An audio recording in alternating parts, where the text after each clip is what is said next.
Today we can discuss T.S. Eliot's Tradition and Individual Talent. We all know that Eliot was a famous, very popular and dynamic writer of 20th century. So we are going to discuss what he was saying in his famous essay Tradition and Individual Talent. Eliot begins the essay by pointing out that the word tradition is generally regarded as a word of blame. So he was starting the essay by saying that the word tradition is a word of quarrel, word of conflict, word of blame. So how he was describing that point. Let's see. It is a word disagreeable to the English ears. So he was saying that to the English ears it was a disagreeable term, the term tradition. When the English praise a poet, they praise him from those aspects of his work which are individual and original. So Englishers, they have the tendency, or they are the admirers of individual and original talents of a person. They are not believing in a tradition. They are giving due respect to a person whose work which is genuine and original. അവർക്ക് അതായിരുന്നു താല്പര്യം. ഇംഗ്ലീഷുകാർക്ക് tradition, പാരമ്പര്യം എന്ന് കേൾക്കുന്നതിൽ തീരെ താല്പര്യമില്ലായിരുന്നു. എന്താണോ original, എന്താണോ ഒരാളുടെ വ്യക്തിഗതമായത്, അതിനെ പ്രൈസ് ചെയ്യുന്നതിൽ തൽപരരായിരുന്നു ഇംഗ്ലീഷ് പീപ്പിൾ എന്ന് പറയുന്നത്. They examine the matter critically with an unprejudiced mind and will realise that the best and the most individual part of a poet's work is that which shows the maximum influence of writers in the past. അപ്പോൾ അവർ admire ചെയ്തിരുന്നതും അവർ ഒരു അൺപ്രിജുഡൈസ്ഡ് മൈൻഡോടുകൂടി വേണം പോയത്തിനെ കാണാൻ എന്നുള്ളതും അവർ നമുക്ക് പറഞ്ഞു തന്നു, അല്ലെങ്കിൽ അവർ നമ്മളിലേക്ക് പകർന്നു തന്നു. അതിൽ പാരമ്പര്യത്തിൻ്റെ സ്ഥാനത്തിന് വലിയതായ ഒരു പ്രാധാന്യം കൊടുക്കണോ, അതിൻ്റെ ആവശ്യമുണ്ടോ എന്ന് അവർ ചിന്തിച്ചു. Then whereas if we approach a point without this prejudice, we shall often find not only the best. അവർ പറയുന്നത് ഈ ട്രഡീഷൻ്റെ കഴിഞ്ഞുപോയ എഴുത്തുകാരെ മുൻനിർത്തി ഒരാളിനെ ജഡ്ജ് ചെയ്യുക എന്ന് പറഞ്ഞാൽ, അത് ചെയ്യാതിരുന്നു കഴിഞ്ഞാൽ ഒരു എഴുത്തുകാരൻ്റെ തനതായ, ഒരു എഴുത്തുകാരൻ്റെ ശരിയായ, ഒരു എഴുത്തുകാരൻ്റെ സത്യസന്ധമായ മൂല്യം എന്താണെന്ന് നമുക്ക് തിരിച്ചറിയാൻ പറ്റുമെന്നും, dead poets his ancestors assert their immortality most vigorously. അവർ ഇങ്ങനെ നിലനിൽക്കുന്നുണ്ടല്ലേ, ഡെഡ് പോയറ്റ്സും ആൻസിസ്റ്റേഴ്സും ഒക്കെ വിഗറസ് ആയിട്ട് നമ്മുടെ ഇടയിൽ നിലനിൽക്കുമ്പോൾ നമ്മൾ അവരുടെ ഇടയിൽ നിന്നുകൊണ്ട് ഒരു പുതിയ ആളിനെ വെൽക്കം ചെയ്യാനുള്ള ബുദ്ധിമുട്ട് എന്തുമാത്രമാണ് എന്നാണ് ഇൻഡിവിജ്വൽ ടാലൻറ്റിൽ ടി.എസ്. എലിയറ്റ് പറയുന്നത്. The literary tradition, the ways which it can be hack. അപ്പോൾ ഈ ട്രഡീഷൻ എന്ന് പറയുന്നത് എന്താണ്, പാരമ്പര്യത്തിനെ നമ്മൾ എങ്ങനെ കാണണം എന്ന് ഈ എലിയറ്റ് നമ്മളോട് പറഞ്ഞു തരികയാണ്. The value and significance of tradition, he was saying that it means not a blind adherence to the ways of the previous generation. നമ്മൾ അന്ധമായിട്ട് ആരാധിക്കുകയല്ല, അന്ധമായിട്ട് അവരുടെ പാതയെ പിന്തുടരുകയല്ല. അത് എന്തായി മാറും? It will become slavish. അത് അടിമത്വമായി മാറും. അത് വേണ്ട. Novelty is better than repetition. Novelty, പുതുമയാണ് റെപ്പറ്റീഷനെക്കാട്ടിലും പ്രാധാന്യമുള്ള, റെപ്പറ്റീഷനെക്കാട്ടിലും നല്ലത് എന്ന് എലിയട്ടും വിശ്വസിക്കുന്നു. എന്നാൽ പോലും tradition in the sense of passive repetition is to be discouraged. അത് പാസീവായിട്ടുള്ള ഒരു ഇമിറ്റേഷൻ ആണെങ്കിൽ അതിനെ ഡിസ്കറേജ് ചെയ്യേണ്ടതാണെന്ന് എലിയട്ട് നമുക്ക് പറഞ്ഞു തരുന്നു. Tradition in the true sense of the term cannot be inherited. അത് നമ്മൾ ഇൻഹെറിറ്റ് ചെയ്യുന്നതല്ല, നമ്മുടെ ആൻസിസ്റ്റേഴ്സിൽ നിന്ന് നമുക്ക് ഇൻഹെറിറ്റ് ചെയ്യേണ്ട ഒന്നല്ല. It can be obtained by hard work. നമ്മുടെ ഹാർഡ് വർക്കിൽ നമ്മളിലേക്ക് വന്നു ചേരേണ്ടതാണ് ട്രഡീഷൻ എന്ന് പറയുന്നത്. This labour is the labour of knowing the past writers. Past റൈറ്റേഴ്സിനോടുള്ള അറിവ്, അവരെ എന്താണെന്നുള്ളത് അറിയുന്നത് കൊണ്ട് മാത്രമേ നമുക്ക് ട്രഡീഷനെ പറ്റി കൂടുതൽ അറിയാൻ പറ്റുമെന്ന് എലിയട്ട് നമുക്ക് പറഞ്ഞു തരുന്നു. Then good from bad and from knowing what is good and useful. അപ്പം അങ്ങനെയുള്ള മനസ്സിലാക്കൽ വഴി നമുക്ക് എന്താണ് നല്ലത്, എന്താണ് യൂസ്ഫുൾ എന്ന് പുതിയൊരു എഴുത്തുകാരനും പുതിയൊരു വായനക്കാരനും മനസ്സിലാകുന്ന എലിയട്ട് നമുക്ക് പറയുന്നു. Sense of involving the perception not only for the pastness of the past but also is presence. അപ്പോൾ എലിയട്ട് പറഞ്ഞു വരുന്നത് എന്താണ്, പാസ്റ്റിൻ്റെ റെലവൻസ് എന്ന് പറയുന്നത് പ്രസൻറ്റിലാണ് അല്ലേ. പാസ്റ്റ് എന്ന് പറഞ്ഞാൽ കഴിഞ്ഞുപോയി, but it has got is relevance or significance in the present moment. നമ്മൾ ഇപ്പോൾ പാസ്റ്റിനെ പറ്റി സംസാരിക്കുന്നുവെങ്കിൽ ആ പാസ്റ്റിന് നമ്മൾ കൊടുക്കുന്ന വാല്യൂ ഈ പ്രസൻറ്റിലുള്ളതാണ്. അപ്പോൾ പ്രസൻറ്റിൽ നമ്മൾ എന്ത് ചെയ്യുന്നു അത് പാസ്റ്റിലാണ് അതിൻ്റെ റൂട്ട്സ് എന്ന് എലിയട്ട് നമുക്ക് പറഞ്ഞു തരുന്നു. Past exist in present. ശരിയാണ് അല്ലേ? നമ്മൾ ഭൂതകാലത്തിനെക്കുറിച്ച് എല്ലാ കാര്യങ്ങളും നമ്മൾ പറയുന്നത് പ്രസൻറ്റിലാണ്. അപ്പോൾ പാസ്റ്റിൻ്റെ റെലവൻസ് പ്രസൻറ്റിലാണ് നിൽക്കുന്നത്. Past exist in the present and in the sense of timeless and temporal as well as the timeless and temporal together. അപ്പോൾ connected with real physical material past. അപ്പോൾ ഇപ്പോഴത്തെ കാര്യങ്ങളും ടൈംലെസ് ആയിട്ടുള്ള കാര്യങ്ങളും സ്പേസ് ആൻഡ് ടൈം എന്ന് പറയുന്ന ആ രണ്ട് ഐഡൻറ്റിറ്റികളെ ഒന്നും കൂടെ വ്യക്തമായിട്ട് ആക്കി തരികയാണ് ടി.എസ്. എലിയട്ട്. അപ്പോൾ അന്നത്തെ പാസ്റ്റിലെ കാര്യങ്ങൾ നമ്മൾ പഠിക്കുന്നതും അത് പ്രസൻറ്റിലേക്ക് കൊണ്ടുവരുന്നതിൻ്റെ ആ സാമർഥ്യത്തിലാണ് ഓരോ എഴുത്തുകാരൻ്റെയും സാമർഥ്യം അല്ലേ? ആ റൂട്ടുകളിൽ ആ വേരുകളിൽ നിന്നുകൊണ്ട് അവൻ എന്ത് നമുക്ക് തയ്യാറാക്കി തരുന്നോ അതിൻ്റെ മൂല്യമെന്ന് ടി.എസ്. എലിയട്ട് നമുക്ക് പറഞ്ഞു തരുന്നു. Then in brief the sense of tradition. അപ്പോൾ ചുരുക്കി പറഞ്ഞാൽ ട്രഡീഷൻ എന്ന് പറയുന്നത് നമുക്ക് എന്താണ് തരുന്നത്? Recognition of continuity of literature. ആ സാഹിത്യം എപ്പോൾ തുടങ്ങി നമുക്കറിയാമല്ലേ? 14-ാം നൂറ്റാണ്ടിലാണ് ചൊസേറിൻ ഇറ തൊട്ട് ഇപ്പോൾ 21st സെഞ്ച്വറിയിലെ സംഗതികൾ വരെ, കണ്ടംപററി ആയിട്ടുള്ള സംഗതികൾ വരെ വന്നു നിൽക്കുമ്പോൾ എന്തൊക്കെ ആണ് സാഹിത്യത്തിൽ നടന്നിരിക്കുന്നത് എന്നറിയാൻ ട്രഡീഷൻ നമ്മളെ സഹായിക്കുന്നു. ട്രഡീഷൻ്റെ സ്റ്റഡി നമ്മളെ സഹായിക്കുന്നു. ദെൻ രണ്ടാമത്തേത് critical judgement as to which of the writers of the past continues to be significant in the present.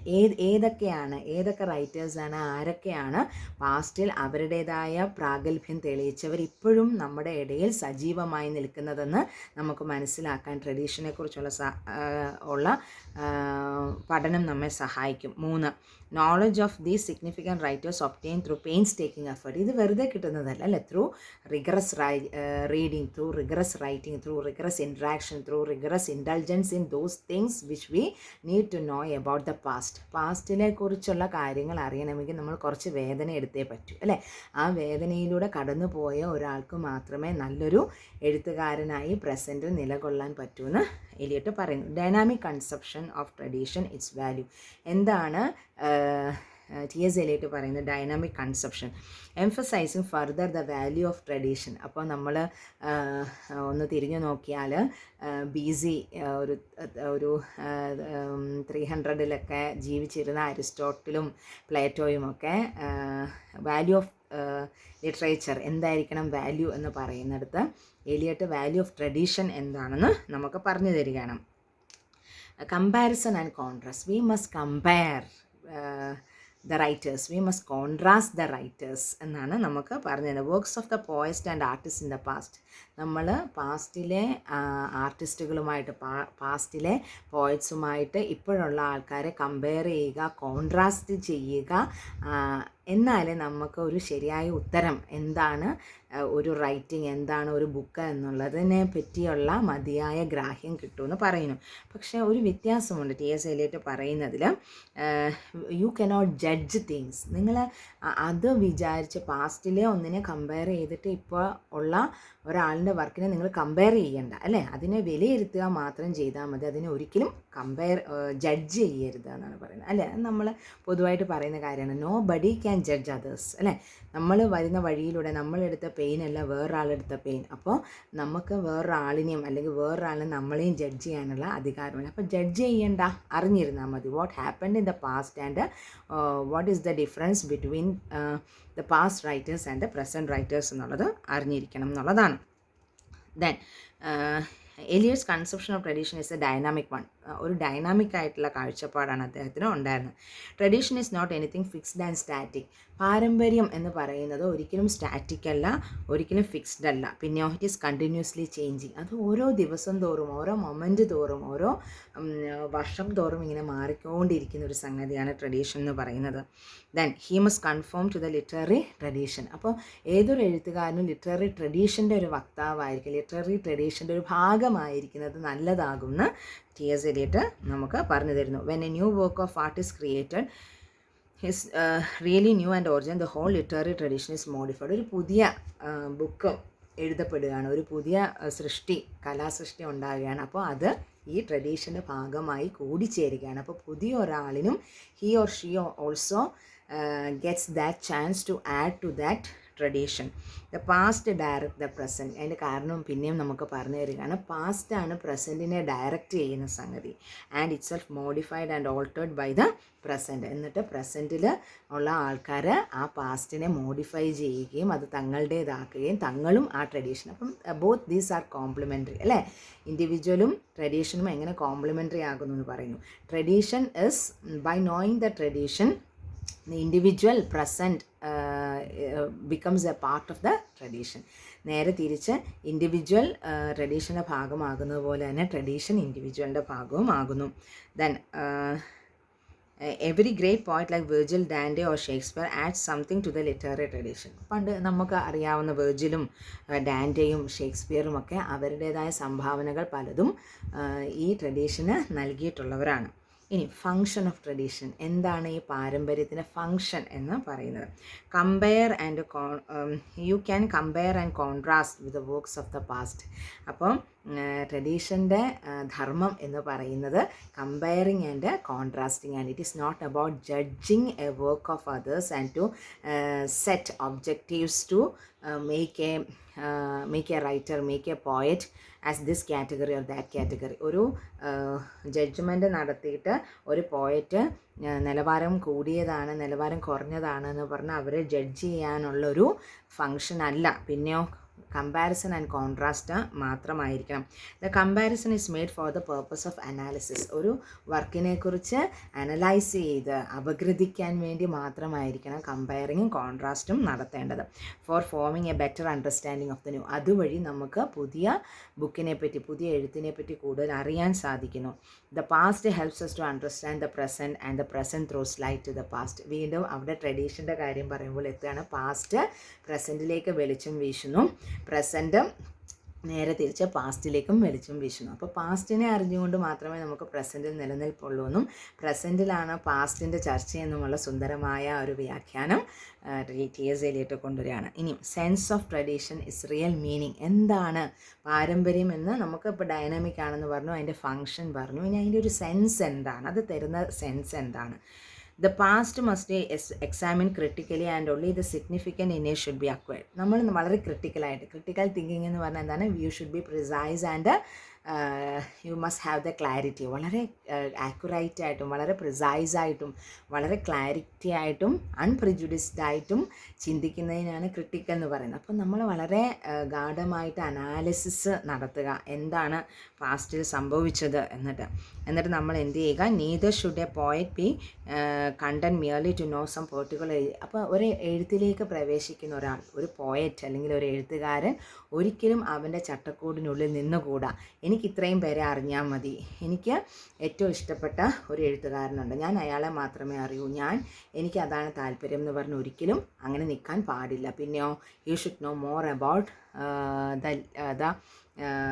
the continuous process that was happened in literature. You should know about the poet or poetess and the political as well as the economic or the socio-political background of everything, and everything must know. ഒരാൾക്ക് അയാളുടെ കഴിവിൻ്റെ പരമാവധി കാര്യങ്ങൾ അറിഞ്ഞുകൊണ്ട് വേണം ഒരു റൈറ്റിങ്ങിലേക്ക് വരാൻ, അല്ലെങ്കിൽ ഒരു റൈറ്ററിൻ്റെ ഒരു വർക്കിനെ അയാൾ അനലൈസ് ചെയ്യാനെന്ന് പറയുന്നു. Real sense means a consciousness. Real sense എന്ന് പറയുന്നത് ഒരു അവബോധമാണ്, ഒരു ബോധ മണ്ഡലമാണ്. നമുക്കൊരു ബോധ്യമുണ്ടാവണം, what had happened just a moment before എന്നുള്ളത് നമുക്ക് അറിഞ്ഞിരിക്കണം. അതിന് നമ്മൾ പാസ്റ്റിനെ കുറിച്ച് അറിയുന്നത്, ട്രഡീഷനെ കുറിച്ച് അറിയുന്നത് നമ്മളെ വളരെയധികം സഹായിക്കും. He must also realise that the main literary trends are not determined by great poets. ഇനി വേറൊരു കാര്യം കൂടെ ഉണ്ട്. എല്ലാവരും മുറുകെ പിടിച്ചിരിക്കുന്നത് ഇപ്പോൾ ഷേക്സ്പിയർ മാത്രം മതി അല്ലെങ്കിൽ മിൽട്ടൺ മാത്രം മതി എന്ന് വിചാരിച്ചുകൊണ്ടിരുന്നാൽ ഒരു എഴുത്തുകാരൻ്റെ ജ്ഞാനം അവിടെ നിൽക്കുന്നു. He must know the least celebrated poet or least celebrated writer also. വളരെ ചിലപ്പോൾ അവരിലും ആയിരിക്കുമല്ലോ. നമുക്കറിയാം തോമസ് ഗ്രേയുടെ elegy. Written in a country churchyard എന്ന് പറയുന്ന പോയത്തിൽ ഒരു ഗ്രേവ് യാർഡിൽ അടക്കം ചെയ്യപ്പെട്ടു പോകുന്ന സെലിബ്രേറ്റ് ആയേക്കാമായിരുന്ന വില്ലേജേഴ്സിനെ കുറിച്ചാണ് പറയുന്നത്. അപ്പോൾ എല്ലാ നോളജും വേർത്തിയാണ്, ആരെക്കുറിച്ച് പഠിക്കുന്നതും വേർത്തിയാണ്. അപ്പം ഒരു നല്ല എഴുത്തുകാരൻ, ഒരു നല്ല അറിവ് ആഗ്രഹിക്കുന്ന ഒരാൾ വലിയ വലിയ ആൾക്കാരെ മാത്രം കൺസേൺ ചെയ്താൽ പോരാ, പിന്നെയോ അവരിലൂടെ അല്ലെങ്കിൽ അവരുടെ കൂടെ ഉള്ള സമകാലീനരായ ചെറിയ എഴുത്തുകാരെയും അറിഞ്ഞിരിക്കണം എന്നുള്ളതാണ്. അതാണ് സെൻസ് ഓഫ് ട്രഡീഷൻ എന്ന് പറയുന്നത്. അപ്പോൾ പാസ്റ്റിനെയും അറിയുക, പ്രസൻറ്റിനെയും അറിയുക, വലിയ എഴുത്തുകാരെയും അറിയുക, ചെറിയ എഴുത്തുകാരെയും അറിയുക, ലിറ്ററേച്ചർ എന്താണെന്നൊരു അവബോധം ഉണ്ടായിരിക്കുക എന്നതാണ് സെൻസ് ഓഫ് മീനിങ്ങിൽ എലിയട്ട് പറയുന്നത്. ഇനി work of art their permanence, Keats ഒക്കെ പറഞ്ഞ പോലെ തന്നെ അല്ലേ, ഈ every work of art has is permanence. Work of ആർട്ടിലാണ് പെർമനൻസ് ഉണ്ടാകുക. നമ്മളൊക്കെയും ഇമോർട്ടലാണ് അല്ലേ, നമ്മളൊക്കെയും മരിച്ചു പോകും, നമ്മളൊക്കെയും നശിച്ചു പോകും. പക്ഷേ ആർട്ടിൻ്റെ പ്രാധാന്യം എന്താണ്? Even after the death of that owner the art still remains എന്നുള്ളതാണ്. The mind of Europe may change, but this change does not mean that the great writers like Shakespeare and Homer have grown outdated and lost their significance. അപ്പം ഇംഗ്ലീഷുകാരുടെ മനസ്സിങ്ങനെ മാറി മറിയാണ്. എന്നാൽ പോലും പണ്ടത്തെ ഷേക്സ്പിയറോ ഡാൻറ്റെയോ ഹോമറോ ഒന്നും ഒരിക്കലും outdated ആകുന്നില്ല. The great work of art never lose their significance. ഒരിക്കലും ഒരു ഗ്രേറ്റ് വർക്ക് ഓഫ് ആർട്ട്, ഷേക്സ്പിയറിൻ്റെ ഹാംലെറ്റോ ഹോമറിൻ്റെ പാരഡൈസ് ലോസ്റ്റോ മിൽട്ടൻ്റെ പാരഡൈസ് ലോസ്റ്റോ ഒന്നും ഒരിക്കലും ഔട്ട്ഡേറ്റഡ് ആകുന്നില്ല. അതെപ്പോഴും നമ്മുടെ മുന്നിൽ ക്ലാസിക്കായിട്ട് നിലനിൽക്കും. അപ്പോൾ ഇംഗ്ലീഷുകാരുടെ പറയുന്നതിനോടൊപ്പം മലയാളം അല്ലേ, നമുക്ക് നമ്മുടെ മുന്നിലുള്ള റൈറ്റേഴ്സ് നമുക്കറിയാം. കാളിദാസൻ എന്ന് പറയുന്ന ആളിന് ശാകുന്തളം, എത്രയോ മുനിമാരെഴുതിയ നമ്മുടെ എപ്പിക്സ് ആയിട്ടുള്ള മഹാഭാരതം, രാമായണം, അതിനൊക്കെ 4000-5000 വർഷത്തെ പഴക്കമാണ് അല്ലേ. അത് കഴിഞ്ഞിട്ട് ഇപ്പോൾ നമ്മൾ ഈ റീസെൻ്റ് ആയിട്ടുള്ള കാര്യമാണ് യൂറോപ്യൻസിനെ പറ്റി പഠിക്കുന്നത്. അപ്പോൾ എത്രയോ വലുതാണ് ആ എപ്പിക് വേഴ്സുകളാണ് രാമായണത്തിലും മഹാഭാരതത്തിലും ഒക്കെ ഉള്ളത്. അപ്പോൾ അതൊന്നും ഒരിക്കലും ഔട്ട്ഡേറ്റഡ് ആകുന്നില്ല അല്ലേ. നമ്മളൊക്കെ പറയാറുണ്ട്, അല്ലെങ്കിൽ ബുദ്ധിയുള്ളവർ പറയാറുണ്ട്, രാമായണത്തിലും മഹാഭാരതത്തിലും ഇല്ലാത്തൊരു കഥകളും ജീവിതത്തിലോ ലോകത്തിലോ ഉണ്ടായിട്ടുമില്ല, അല്ലെങ്കിൽ അതേ ഉണ്ടായിട്ടുള്ളൂ എന്ന് പറയാറുണ്ട്. അപ്പോൾ അതാണ് നമ്മൾ ക്ലാസിക് എന്ന് പറഞ്ഞാൽ നമ്മുടെ മുന്നിൽ നിൽക്കുന്നത്. അതിനെ നമ്മൾ ഒരിക്കലും വിസ്മരിച്ചുകൂടാ. It has got is significance till the end of this world എന്നാണ്. Then for example, it will not be correct to say that the art of Shakespeare is better and higher than that of Eliot. ഇപ്പോൾ Elliot സ്വന്തമായിട്ട് തന്നെ പറയുക, ഒരിക്കലും എന്നെക്കാട്ടിലും മികച്ചതാണ് Shakespeare എന്ന് പറയാനോ ഷേക്സ്പിയറിനെക്കാട്ടിലും മികച്ചതാണ് ഞാനെന്നോ വളരെ സത്യസന്ധമായ കാര്യം. Every individual is unique and every individual work has got that uniqueness അല്ലേ. അപ്പോൾ ഒരിക്കലും അങ്ങനെ താരതമ്യം വേണ്ട. എൻ്റെ എഴുത്തിൻ്റെ വേർത്തിനെസ് എനിക്കുണ്ട്, അതിൻ്റെ യുണീക്ക്നെസ് എനിക്കുണ്ട്. Everything has got that equal importance എന്നുള്ളതാണ്. അടുത്തത് awareness of the past, the poet's duty to acquire it. പോയിറ്റിൻ്റെ ഡ്യൂട്ടി എന്താണെന്നുള്ളത് പറഞ്ഞു തരികയാണ്. Then he can absorb knowledge easily while others must swear for it. അപ്പം ചിലർക്ക് ചില നോളജുകൾ അക്വയർ ചെയ്യാൻ വളരെ ഈസി ആയിരിക്കും, വേറെ ചിലർക്കാണെങ്കിൽ അത് കുറച്ചൊന്ന് പ്രയാസപ്പെടേണ്ടി വരും. അപ്പോൾ ഒരു എഴുത്തുകാരൻ അല്ലെങ്കിൽ ഒരു കവി എന്ന് പറയുന്നത് ഈ പെയിൻ ഉള്ളിൽ ഒതുക്കിക്കൊണ്ട് എല്ലാത്തിനെയും വളരെ ലളിതമായി അക്വയർ ചെയ്യാനും അഡ്മയർ ചെയ്യാനും കഴിവുള്ളവനായിരിക്കണം എന്ന് എലിയട്ട് പറഞ്ഞു തരുന്നു. Then it is the duty of every poet to acquire the best of his ability, this knowledge of the past, and he must continue to acquire the consciousness throughout his career. അപ്പം ഈ ട്രഡീഷനെ അറിയുന്നതോടൊപ്പം പാസ്റ്റിനെ അറിയുന്നതോടൊപ്പം അവൻ്റെ ഒരു ധർമ്മം എന്താണ്, പാസ്റ്റിനെ അറിയുന്നതോടൊപ്പം അവൻ്റെ ധർമ്മം എന്താണ്, acquire the ability to attain that consciousness. അവൻ്റെ ബൗദ്ധികതയിലേക്ക് ബോധമണ്ഡലത്തിലേക്ക് അവൻ സ്വയം എത്തുകയാണ് വേണ്ടത്. എന്തിനെ അറിഞ്ഞുകൊണ്ട്? പാസ്റ്റിനെ അറിഞ്ഞുകൊണ്ട്. Throughout his career such awareness of tradition sharpens poetic creation. അപ്പോൾ അങ്ങനെ പാസ്റ്റിനെ അറിയുക എന്നുള്ളത് അവൻ്റെ പോയറ്റിക് ആയിട്ടുള്ള ക്രിയേഷനെ നല്ലതായ രീതിയിൽ സ്വാധീനിക്കുന്നു. ഇനി ഇംപേഴ്സണാലിറ്റി ഓഫ് പോയട്രി. അപ്പം ഒരു പോയം എഴുതുമ്പോൾ കവി എങ്ങനെയായിരിക്കണം? Extinction of personality. അപ്പം ടി.എസ്. എലിയട്ട് പറയുന്നത് അവൻ്റെ തന്നെ വ്യക്തിത്വത്തിൽ നിന്നും രക്ഷപ്പെടുന്നൊരവസ്ഥയാണെന്ന്. നമുക്ക് നോക്കാം എന്താണ്. Then he must continue to acquire the sense of tradition throughout his career. The beginning itself, his individuality may assert itself, but as his power mature, there must be greater and greater extension of personality. ആദ്യമൊക്കെയും കുറച്ച് അവൻ ആ അവെയർനെസ്സിലേക്ക് വരുന്നതിന് മുമ്പ് അവൻ്റെ personality അവൻ്റെ എഴുത്തിൽ ഉടനീളം കാണാം. പക്ഷേ as he grew more knowledgeable, what we can see the extinction of personality from his work. ഒരാളിൻ്റെ വ്യക്തിത്വം അതിൽ നഷ്ടപ്പെടുന്നു എന്നതായിട്ട് തോന്നുന്നു. His emotions and passions must be depersonalised. അവൻ്റെ പേഴ്സണാലിറ്റിയിൽ നിന്നും അവൻ്റെ ഇമോഷൻസും പാഷൻസും ഒക്കെ ഡീപേഴ്സണലൈസ് ചെയ്യുന്നതായിട്ട് നമുക്ക് കാണാം. He must be as impersonal and objective as scientist. പിന്നെ ഒരു സയൻറ്റിസ്റ്റിനെ പോലെ അവൻ സത്യസന്ധത മാത്രം അന്വേഷിക്കുന്നവനായിട്ട് അവൻ്റെ വ്യക്തിയിൽ നിന്നും അവൻ മാറി ഒരു ശാസ്ത്രജ്ഞനായി മാറുകയാണ് യഥാർത്ഥ കവി ചെയ്യുന്നത്. The personality of artist is not important. The important thing is his sense of tradition. അപ്പോൾ പറയാണ് കവിയുടെ പേഴ്സണാലിറ്റിക്ക് ലിറ്ററേച്ചറിൽ യാതൊരു സ്ഥാനവുമില്ല. പിന്നെയോ the important thing is the his tradition. അപ്പോൾ അവിടെയും ട്രഡീഷൻ എന്ന് പറയുന്ന വാക്ക് ആ പാരമ്പര്യം എന്ന് പറയുന്ന സംഗതി കൊണ്ടുവരികയാണ്.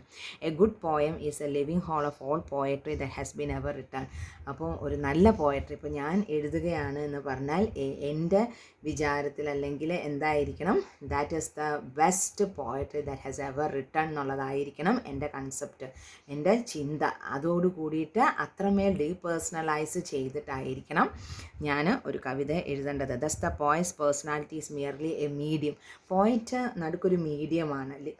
എന്താ എഴുത്തിൻ്റെയും എഴുത്തൊരു വശത്ത്, ലിസണേഴ്സ് ഒരു വശത്ത്, അല്ലെങ്കിൽ വായനക്കാരൊരു വശത്ത് നിൽക്കുമ്പോൾ നടുക്കൊരു മാധ്യമം മാത്രമാകുന്നു ആര് പോയറ്റ് എന്ന് പറയുന്നത്.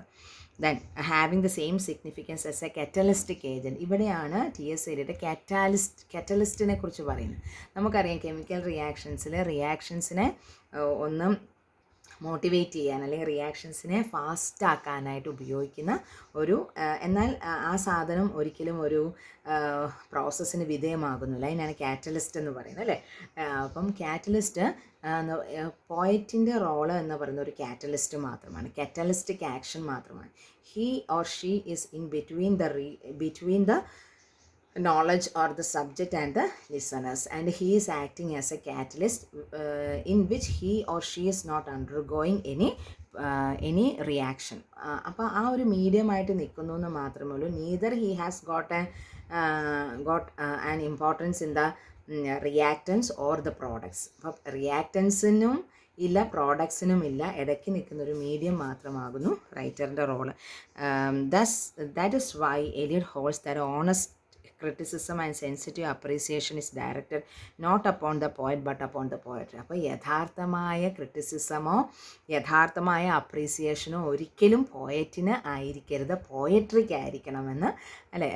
സുന്ദരമായ ഒരു കൺസെപ്റ്റാണ്. അപ്പോൾ ഒരു മീഡിയം മാത്രമാകുന്നുവെങ്കിൽ ഒരിക്കലും പോയറ്റിന് വേദനിക്കേണ്ടി വരില്ല. കാരണം neither this criticism nor this appreciation is going for the poet but for the poetry. അതായിരിക്കണം എന്ന് എലിയട്ട് നമുക്ക് പറഞ്ഞു തരുന്നു. ഇത് പോയറ്റിക് പ്രോസസ്സ് എന്താണെന്ന് നോക്കാം. ഇവിടെ ആ കാറ്റലിസ്റ്റിൻ്റെ പ്രയോഗം തന്നെ വീണ്ടും കൊണ്ടുവന്നിരിക്കുകയാണ് എലിയട്ട്. കാറ്റലിസ്റ്റിക് ഏജൻ്റായിട്ട് പ്രവർത്തിച്ചാൽ മാത്രം മതി between the or the chemical reactions to take place. A catalyst is needed to accelerate the reaction. അതുപോലെ പോയറ്റിൻ്റെ ധർമ്മം എന്ന് പറയുന്നത് ഒരു കാറ്റലിസ്റ്റ് ആയിട്ട് പ്രവർത്തിക്കുക എന്ന് മാത്രമേ ഉള്ളൂ. And that he or she himself is not undergoing any change. അതുകൊണ്ട് തന്നെ ഒരു പോയം എഴുതി കഴിഞ്ഞാൽ പോയറ്റിൻ്റെ റോൾ അവിടെ കഴിഞ്ഞു അല്ലേ. പിന്നെ അതിനെക്കുറിച്ച് ഓർത്ത് സന്തോഷിക്കുകയോ അതിനെക്കുറിച്ച് ഓർത്ത് ദുഃഖിക്കുകയോ ഒന്നും വേണ്ട.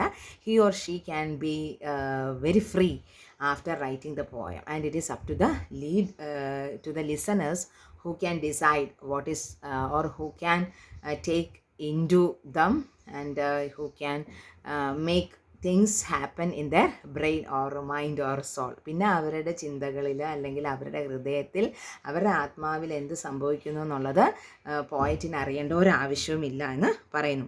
The more perfect the artist, the more completely separate in him will be the man who suffers and the mind in which creates. അപ്പം എത്ര പെർഫെക്റ്റ് ആണോ ആർട്ടിസ്റ്റ് അല്ലെങ്കിൽ എത്ര പെർഫെക്റ്റ് ആണോ എഴുത്തുകാരൻ, the more completely separate in him, അത്രയും ദൂരെയായിരിക്കും കവിയുടെ role.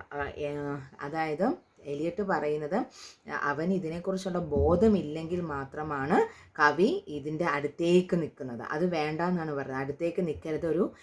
ഒരു കവിത എഴുതി കഴിഞ്ഞാൽ പിന്നെ ആ കവിതയുമായിട്ട് യാതൊരു ബന്ധവും പുലർത്തേണ്ട കാര്യമില്ല എന്ന് എലിയട്ട് പറഞ്ഞു തരുന്നു.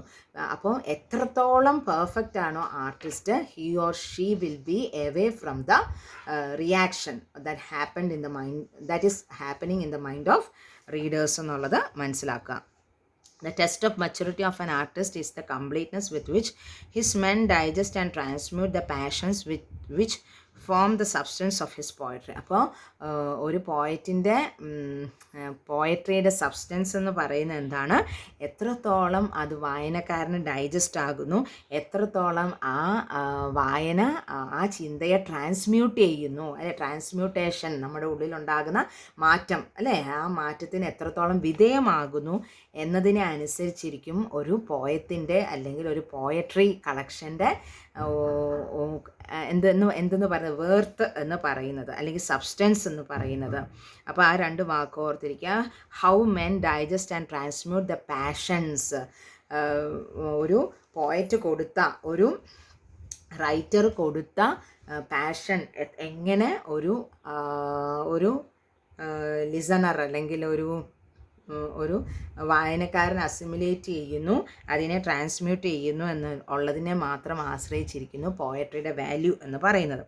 The man suffers that is has experiences but it is his mind which transforms his experiences into something new and difference. അപ്പം ഒരാൾ സഫർ ചെയ്യുന്നു, ഒരാൾ ബുദ്ധിമുട്ടുന്നു, അവന് അനുഭവങ്ങളുണ്ടാവാം, പക്ഷേ അവൻ്റെ മനസ്സ് എന്ത് ചെയ്യുന്നു? Transforms his experience into something new and difference. അവൻ ആ സഫറിങ്സിനെ അവൻ്റെ മനസ്സുകൊണ്ട് ഒരു പുതിയ തലത്തിലേക്ക്, ഒരു പുതിയ കാഴ്ചപ്പാടിലേക്ക്, അതിനെ ഒരു പുതിയതും ഡിഫറെൻറ്റുമായ സംഗതിയാക്കി മാറ്റുന്നു. The personality of the poet does not find expression in his poetry. അതുകൊണ്ട്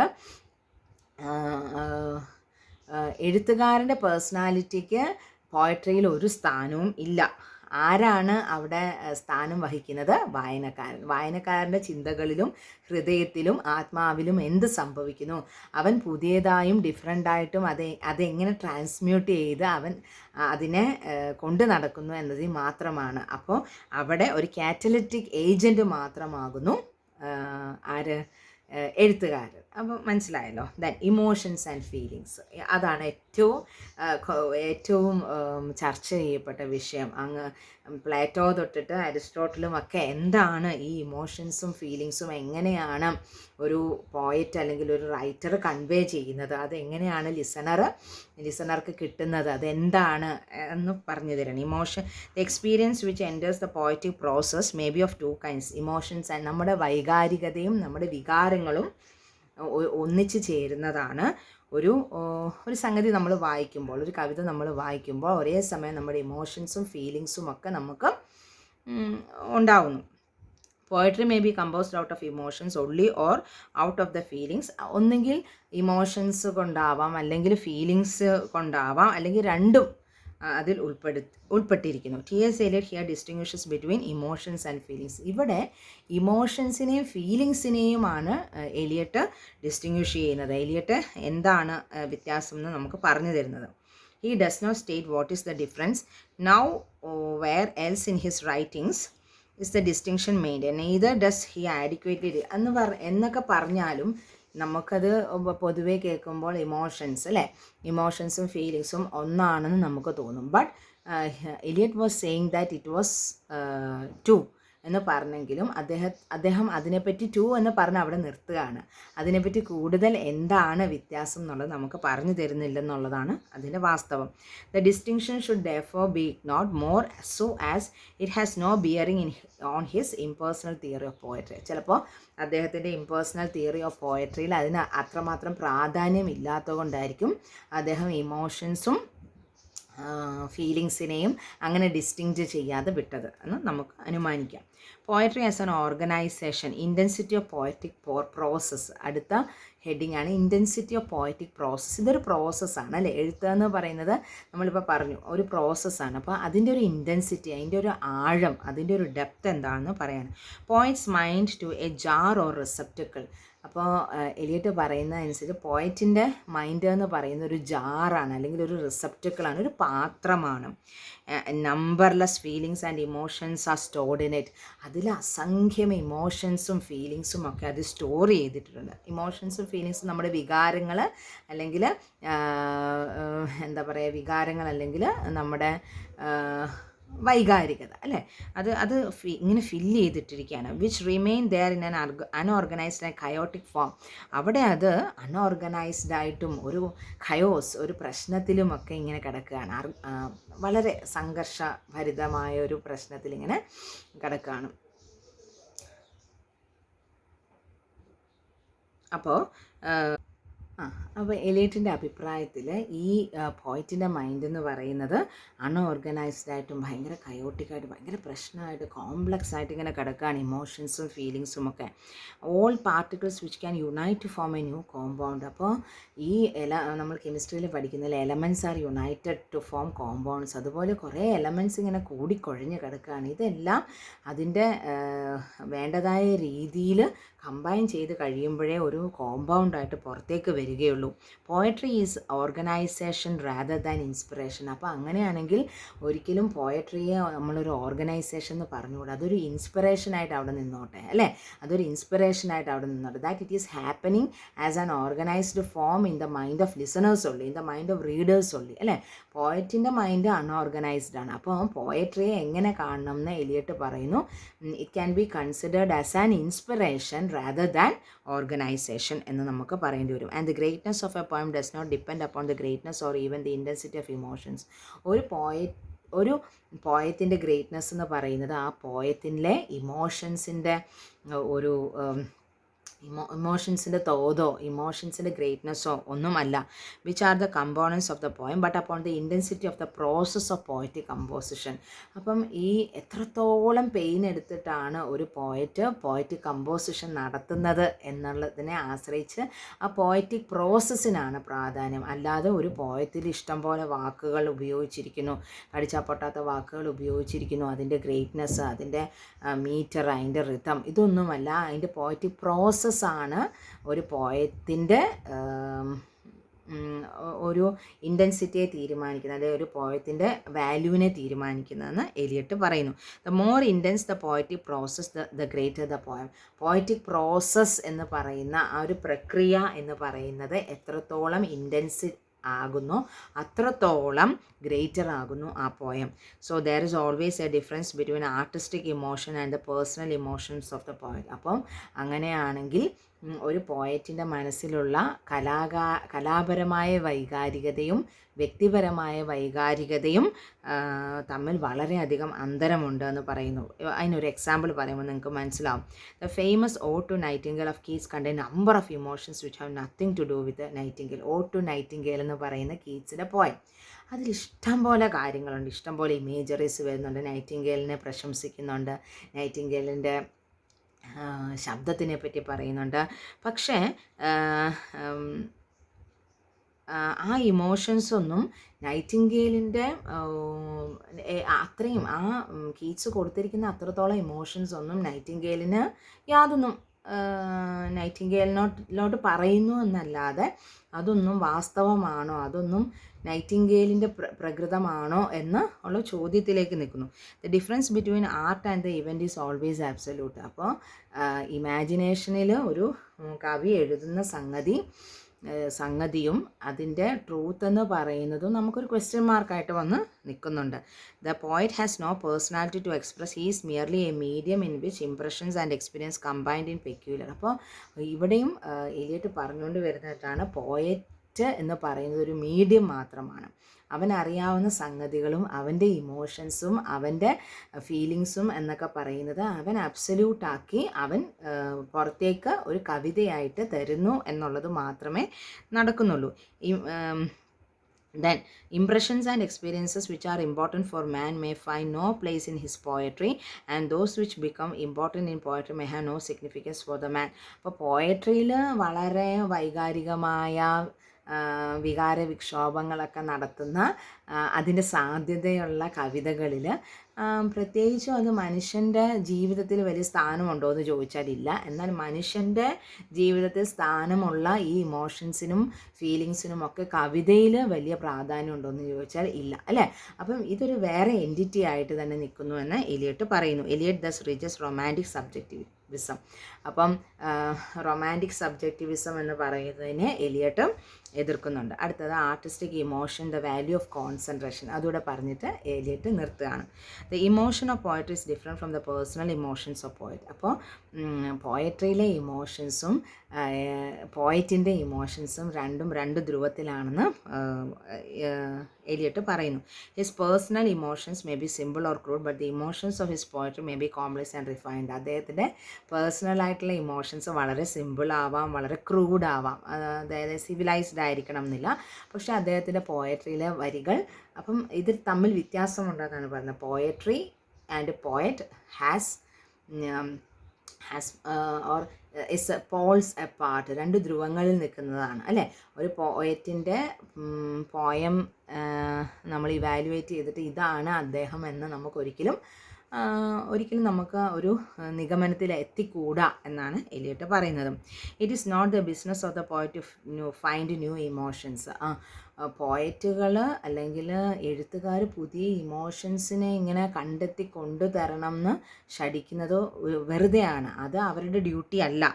He may express only ordinary emotions, but he must impart to them a new significance and new meaning. അവർ സാധാരണ ഇമോഷൻസ് ആയിരിക്കും നിങ്ങളിലേക്ക് തരുന്നത്, പക്ഷേ അതിനൊരു പുതിയ മാനങ്ങളും പുതിയ ഭാവങ്ങളും പുതിയ പെർസെപ്ഷനും കൊണ്ടുവരുന്നത് നിങ്ങളുടെ മനസ്സിലായിരിക്കും. അപ്പം നിങ്ങളുടെ മനസ്സിലാണ് what is happening or what is intended to happen is always there in the mind of readers എന്നാണ് പറയുന്നത്. And it is not necessary that they should be his personal emotions. ഇനി ഒരു കവിത എഴുതിയാൽ അത് അയാളുടെ പേഴ്സണൽ ഇമോഷൻസ് ആവണം എന്നില്ല. May be he should have been, maybe he should borrow the same from the neighborhood or the other friends or companions. For example, emotions which are result from reading the books can serve his turn. ചിലപ്പം അയാൾ വായിച്ച പല പുസ്തകങ്ങളിൽ നിന്നുള്ള പല കാര്യങ്ങളായിരിക്കും അയാളുടെ എഴുത്തിലേക്ക് കൊണ്ടുവന്നിരിക്കുന്നത്. Eliot reaches Wordsworth's theory of poetry having his origin in emotions recollected in tranquility. അപ്പോൾ നമ്മൾ വേർഡ്സ്വർത്തിൻ്റെ എസ്സേയിൽ പറഞ്ഞ പോലെ ഇമോഷൻസ് റീകളക്റ്റഡ് ഇൻ ട്രാങ്കുലിറ്റി എന്ന് പറയുന്ന ഒരു സംഗതിയെ നിശിതമായിട്ട് എതിർക്കുകയാണ്, റിജക്റ്റ് ചെയ്യുകയാണ് T.S. എലിയട്ട്. ഒരിക്കലും ട്രാങ്കുലായിട്ടിരിക്കുന്ന മനസ്സിലേക്ക് തള്ളി വരുന്ന ഇമോഷൻസിൻ്റെ ഒരു കടന്നുകയറ്റമല്ല പോയട്രി എന്ന് പറയുന്നു. ദെൻ പോയട്രി എന്ന് T.S. എലിയട്ട് അഭിപ്രായപ്പെടുന്നു. ദെൻ ഇൻ ദ പോയറ്റിക് പ്രോസസ്സിൽ എന്ത് നടക്കുന്നു? There is only concentration of A number of experiences and A new thing results from his concentration. അപ്പം ഒരു കവി അവൻ്റെ ഏകാഗ്രതയിൽ നിന്നും ഒരു നമ്പർ ഓഫ് കാര്യങ്ങൾ തിരഞ്ഞെടുക്കുന്നു, അത് എഴുതുന്നു, അത് അവൻ്റെ കോൺസെൻട്രേഷൻ അനുസരിച്ച് അവൻ ഒരു പുതിയ സംഗതിയായിട്ട് അവതരിപ്പിക്കുന്നു. And this process of concentration is neither conscious nor deliberate. അത് കോൺഷ്യസ് ആയിട്ടുള്ളൊരു എഫേർട്ടാണോ, അറിഞ്ഞുകൊണ്ട് ചെയ്യുന്ന ആണോ, ഇതൊന്നും ആണെന്ന് തോന്നുന്നില്ല. It is A passive one. അതൊരു പാസീവായിട്ട് സംഭവിക്കുന്നത്. അതിൽ പോയറ്റിനൊരു വലിയ ആക്റ്റീവ് റോളൊന്നുമില്ല, പാസീവായിട്ട് സംഭവിക്കുകയാണ്. കോൺഷ്യസ് ആയിട്ടുള്ളൊരു എഫേർട്ട് എടുത്തിട്ടല്ല എന്ന് പറയുന്നു, ഡെലിബറേറ്റ് ആയിട്ടല്ല എന്ന് പറയുന്നു. പിന്നെ ഒരു ഏകാഗ്രതയുടെ ഫലമായിട്ട് അവൻ്റെ മനസ്സിലേക്ക് എത്തുന്ന 100ഓളം ആശയങ്ങളുടെ ഒരു സംയോജിത ഭാവമാണ്, ഒരു കമ്പൈൻഡ് ഫോമാണ് ഓരോ കവിത എന്നും എലിയട്ട് പറയുന്നു. Then there is no doubt that there are elements in poetic process which is conscious and deliberate. ചിലപ്പോൾ കാണാം കോൺഷ്യസ് ആയിട്ടും ഡെലിബറേറ്റ് ആയിട്ടുമുള്ള എഫർട്ടുകൾ പോയത്തിൽ കൊണ്ടുവരാം. The difference between good and a bad poet is that a bad poet is conscious where he should be unconscious and unconscious where he should be conscious. അപ്പോൾ Elliot പറയുന്നത് നല്ല കവിയും ഒരു മോശമായ കവിയും തമ്മിലുള്ള വ്യത്യാസം എന്താണെന്ന് വെച്ചാൽ A bad poet is conscious. ഒരു ബാഡ് പോയറ്റ് എവിടെയാണോ താൻ കോൺഷ്യസ് ആവേണ്ടത് അവിടെ കോൺഷ്യസ് അല്ലാതാവുകയും എവിടെയാണോ താൻ കോൺഷ്യസ് അല്ലാതാവേണ്ടത് അവിടെ കോൺഷ്യസ് ആകുകയും ചെയ്യുന്ന ഒരു പ്രവണതയുള്ള ഒരു എഴുത്തുകാരനായിരിക്കാം ഒരു ബാഡ് പോയറ്റ് എന്ന് T.S. എലിയട്ട് അഭിപ്രായപ്പെടുന്നു. Whereas mature art must be impersonal. അപ്പോൾ മച്വർ ആർട്ട് എന്ന് പറയുന്നത് കവിതയാവാം, കലാപരമായ എന്തുമാകാം, അത് അൺകോൺഷ്യസ് ആയിട്ടുള്ള ഒരു മച്വർ ആർട്ടായിരിക്കണം എന്നുള്ളത് T.S. എലിയട്ട് നമുക്ക് പറഞ്ഞു തരുന്നു. അത് ഇംപേഴ്സണൽ ആയിരിക്കണം, അവിടെ ബോധത്തിൻ്റെ ആവശ്യം ഇല്ല, നമ്മൾ മനഃപൂർവ്വം ചെയ്യുന്ന ഒരു സംഗതി ആകണമെന്ന് ഇല്ല. But Eliot did not tell us when a poet should be. അപ്പോൾ അവിടെ ഒരു വിരോധാഭാസം എന്ന് പറയുന്നത് എലിയറ്റ് നമുക്ക് പറഞ്ഞു തരുന്നില്ല എവിടെയാണ് നമ്മൾ കോൺഷ്യസ് ആവേണ്ടതെന്നും എവിടെയാണ് നമ്മൾ അൺകോൺഷ്യസ് ആവേണ്ടതെന്നും നമുക്ക് എലിയറ്റ് പറഞ്ഞു തരുന്നില്ല എന്നുള്ളതാണ് വേറെ